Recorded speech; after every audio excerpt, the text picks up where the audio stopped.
Welcome back to another video. We're going to continue on solving the questions by the end of the textbook. So I never really did the questions in the back of the textbook in high school, and I realize now that that was a mistake. So I hope that you guys will learn from my mistake and not follow in my footsteps. So let's work along these questions. So it basically says which statement explains the difference. What statement explains the difference between the lattice enthalpy of lithium fluoride and calcium fluoride? So let's break this up into their ions first. We got lithium positive and fluorine negative, or calcium 2 positive and 2 fluorine negatives. So these are two, and like we said in the last video, there's two factors that affect the lattice enthalpy, and those two factors are the radius and the charge. So if we've got a bigger charge, we've got a bigger lattice enthalpy, and if we have a smaller radius, we have a bigger lattice enthalpy. So let's see which one explains the difference the best, why calcium fluoride has such a larger lattice enthalpy than lithium fluoride. So let's look at these two. So if we're looking at these two, we see calcium has a 2+ charge and lithium has a plus charge. Calcium has a greater charge. So the second statement, the ionic charge of lithium is less than that of calcium, probably explains why the lattice enthalpy increases with calcium fluoride versus lithium fluoride, is that lithium has a smaller charge, so it's got a lower lattice enthalpy. But now let's look at statement 1. So it says the ionic radius of lithium is less than that of calcium. So we can imagine, a smaller radius would mean a greater lattice enthalpy. And here, right, we see clearly that there's not a greater lattice enthalpy, that there is a smaller lattice enthalpy, even though it's got a smaller radius. So basically, it's got a smaller radius, but a smaller lattice enthalpy, and we know that that's not true because as the radius gets smaller, the lattice enthalpy increases. So in this case, statement 1 cannot be true. Only statement 2 is true.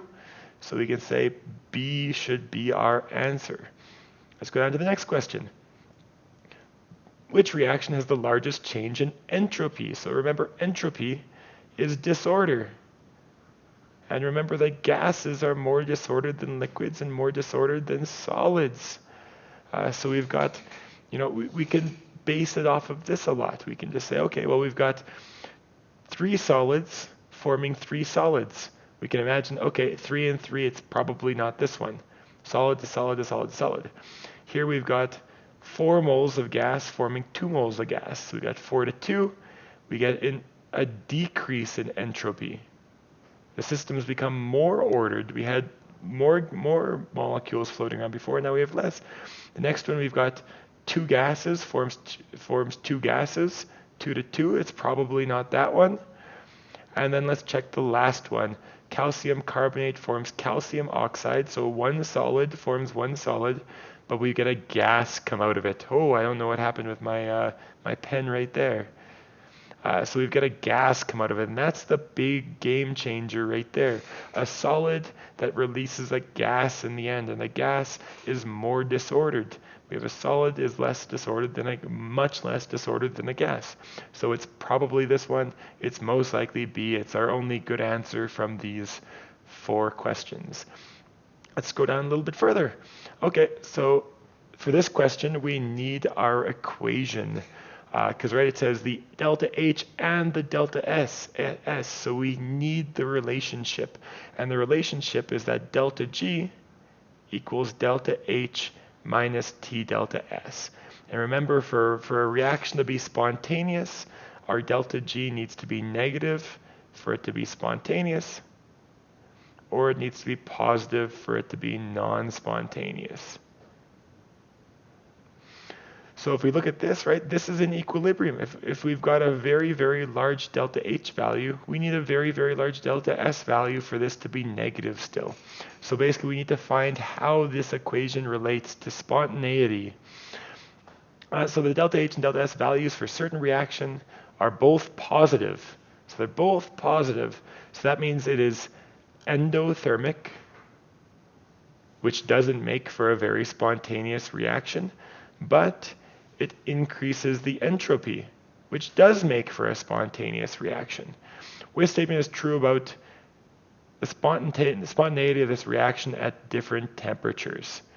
Okay, so this is more of a word game. So they're both positive. So this is endothermic, and for this to be negative, delta G needs to be negative. So let's see how we can make this negative.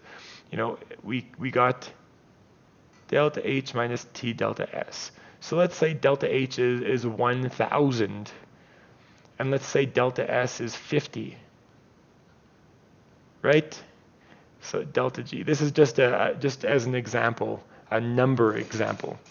So if we want this to be negative, so the only thing we could do to make this negative, right? We need to increase temperature.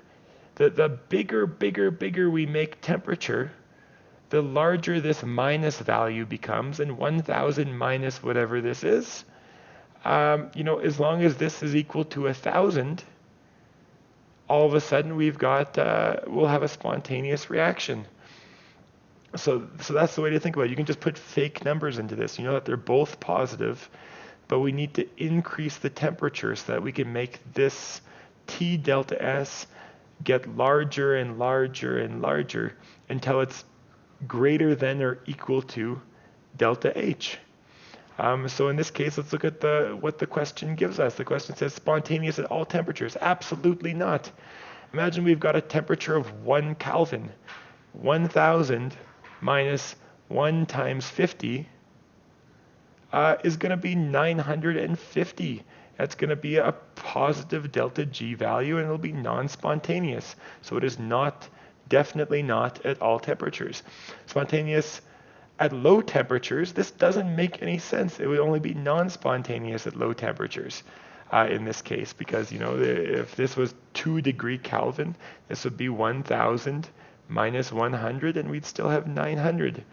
1 Kelvin is a low temperature, so it's definitely not C.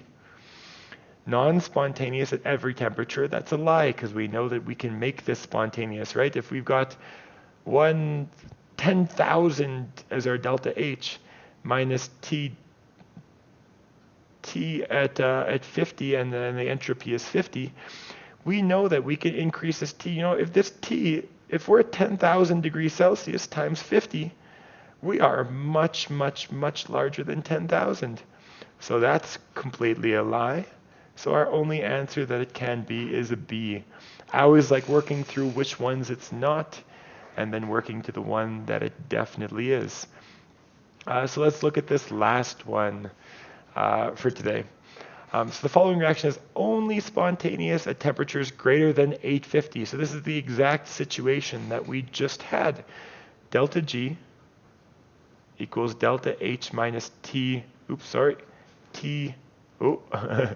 delta S.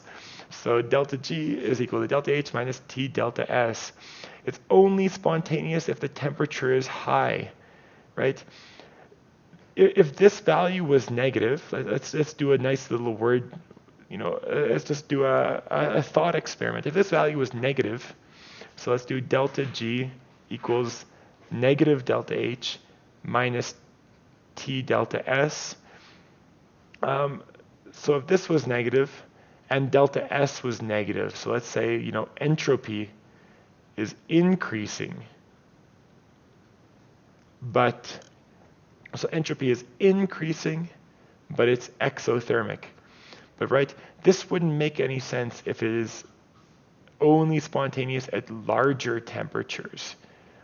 Because right now we have a negative value minus, and this is going to be, some sort of positive value times a negative value. So we'd add it, and as you increase the temperature, the reaction would become less and less and less spontaneous, right? So let's imagine we have this at, 100 Kelvin, so still very cold. But then this is a negative value, so this is negative 10. So all of a sudden we've got a negative value plus 1,000. And as we increase this temperature up, we increase it to 1,000 Kelvin. This value gets larger. We increase it, another 100 or another factor of 10. It gets larger. So we keep increasing this. It gets less spontaneous as temperature increases. So that doesn't make any sense. So we just need to basically analyze this equation and see what could the possibilities be. We know that temperature needs to make this reaction spontaneous. So our delta S is most likely a positive value. Because as we increase the temperature, we need this negative value to get bigger and bigger and bigger. So delta S is negative. So negative delta S. So let's look at this one. Negative delta S. A and D, possibilities. C and B, cancel them off. Don't even think about them.